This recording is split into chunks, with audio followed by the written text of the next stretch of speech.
Oh, okay, good to go? All right, thanks, Nate.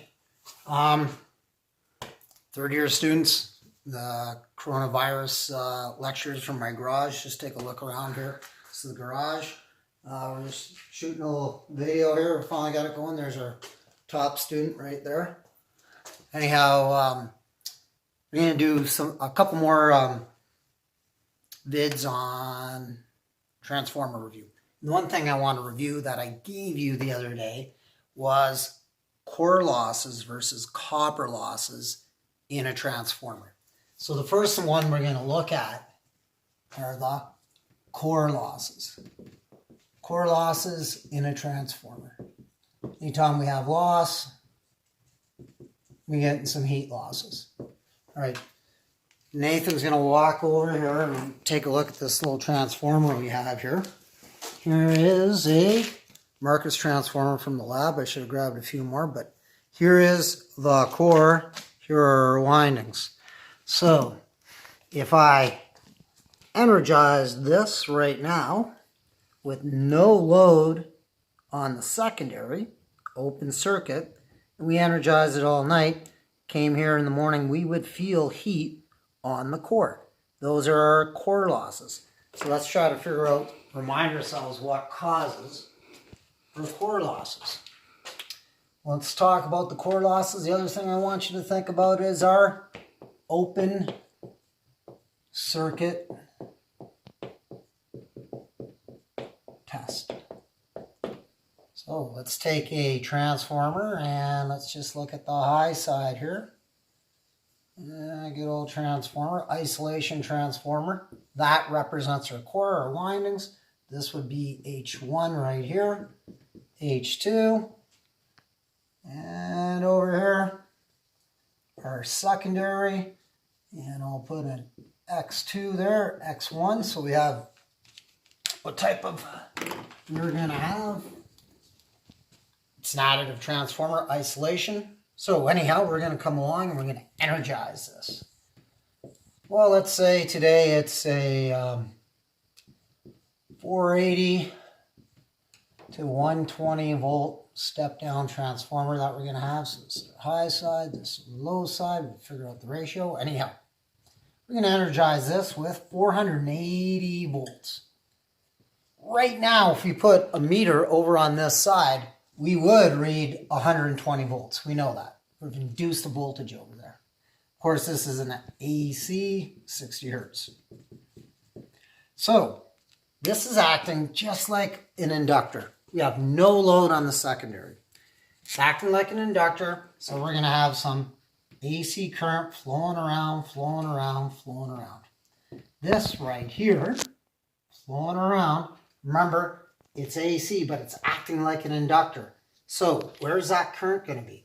That current's going to be lagging this applied voltage. So I want you to think of this as what we call our exciting current or our magnetizing current. What are we magnetizing? Ooh, try to spell that right.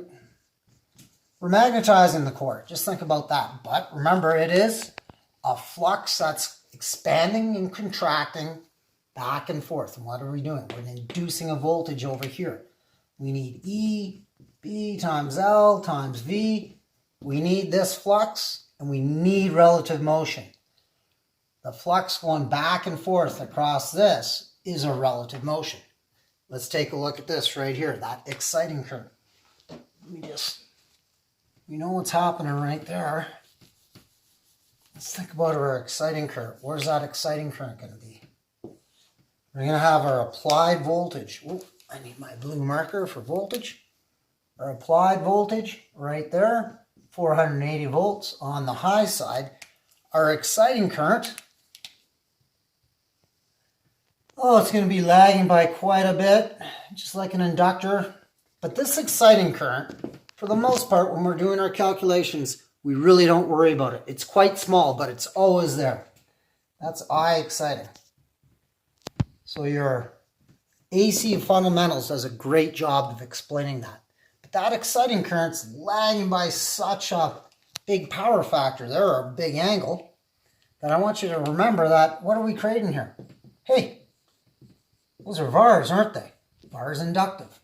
So we need those VARs inductive to induce that voltage over there. These VARs are always going to be there. As we add load, that exciting current's always going to stay basically the same. All right? Now, where's the heat come from? Well, this is a core. In the middle, we have our core, or an iron core. And in our iron core, what are the things creating the heat? Well, the iron core has a bunch of iron that is getting turned back and forth. Remember, we have a core right here, an iron core, and that flux is going that way, then that way. So every time we're changing our poles. Ooh, that should be a south. And when that's north, that's south, and then a north. So back and forth, back and forth. We have those iron, well, you can think of them as iron molecules, those domains that are flipping back and forth, back and forth. That is going to be our hysteresis losses. And what else are we doing? Well, those eddy currents, we're inducing small amounts of voltage inside. Small amount of voltage, we're going to get small amounts of current going around. Current flowing through iron is going to create heat. So hysteresis losses and eddy current losses are going to create our heat. And what do we do when we take a look at this and we can see it? It's tough to see, but you can see to deal with those eddy currents, that's not one continuous, it's a laminated core. All right. So those are our core losses that we talked about. Core losses, as long as we always have applied voltage on there, our core losses are going to stay the same.